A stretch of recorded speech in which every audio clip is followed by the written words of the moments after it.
జాను దాని మీద కూర్చోండి అన్న.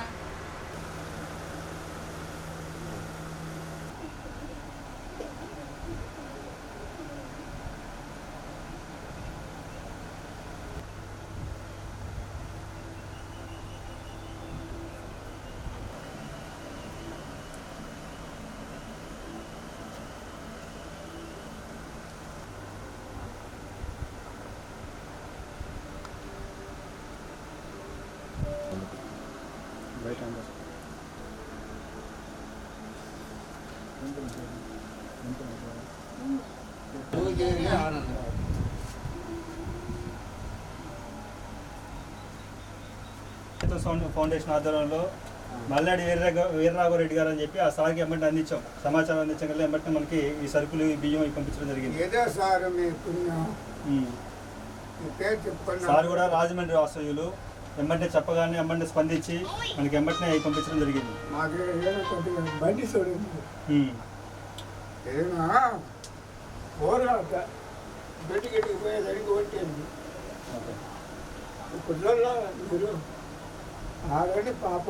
మీరు అప్లికేషన్ పెట్టుకుంటే సచివాలయం కానీ వీటిని అప్లికేషన్ పెట్టుకుంటే వాళ్ళు ఖచ్చితంగా సపోర్ట్ చేస్తారు.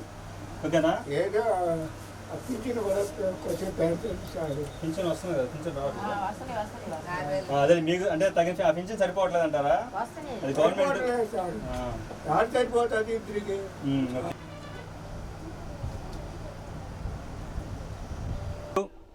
ఒంగోలు ఇందిరమ్మ కాలనీ నందు మేము ఈరోజు ఒంగోలులోని జాషువా కాలనీలో పక్షవాతంతో బాధపడుతున్నటువంటి ఆనందరావు అనే వ్యక్తికి మేము సైతం ఫౌండేషన్ ద్వారా మల్లాడి వీరరాఘవరెడ్డి గారి ఆర్థిక సహకారంతో ఈరోజు బియ్యం మరియు నిత్యావసర సరుకులు పంపిణీ చేయడం జరిగింది.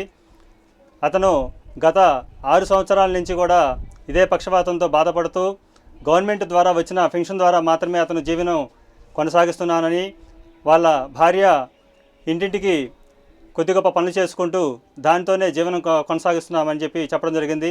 అది చెప్పిన వెంటనే మాకు దాత సహకరించినటువంటి మల్లాడి వీరరాఘవరెడ్డి గారికి మరొకసారి ధన్యవాదాలు తెలుపుతూ ఈ సహాయం మా చేత చేపించినందుకు, అలాగే మా మిత్ర బృందం మేము సైతం ఫౌండేషన్ మిత్ర బృందానికి కూడా మరొకసారి ధన్యవాదాలు తెలుపుతూ ఒంగోలు పరిధిలో ఉన్నటువంటి అనాథలు కానీ, వృద్ధులు కానీ, వికలాంగులు కానీ, ఇలా పక్షవాతం సంబంధించిన వాళ్ళు కానీ ఎవరైనా సరే మా యొక్క ఫౌండేషన్ సంప్రదిస్తే మాకు తగిన విధంగా వాళ్ళకి హెల్ప్ చేయగలమని చెప్పి మేము తెలియపరుస్తున్నాము. దాతల సహకారం కూడా మాకు ఎంతో అవసరం ఉంది. మేము చేసే ఈ సహాయాలు కార్యక్రమాలను చూసి దాతలు స్పందించి మాకు సహాయం చేయవలసిందిగా కోరుచున్నాము. దాతలు స్పందించి మాకు సహాయం చేయగలిగితే మేము మరికొంతమందికి హెల్ప్ చేయగలమని, ఇలాంటి వారిని మనం ఆదుకొని సమాజంలో కొంతవరకు పేదరికాన్ని తొలగించవచ్చని చెప్పి తెలియజేయడం జరుగుతుంది.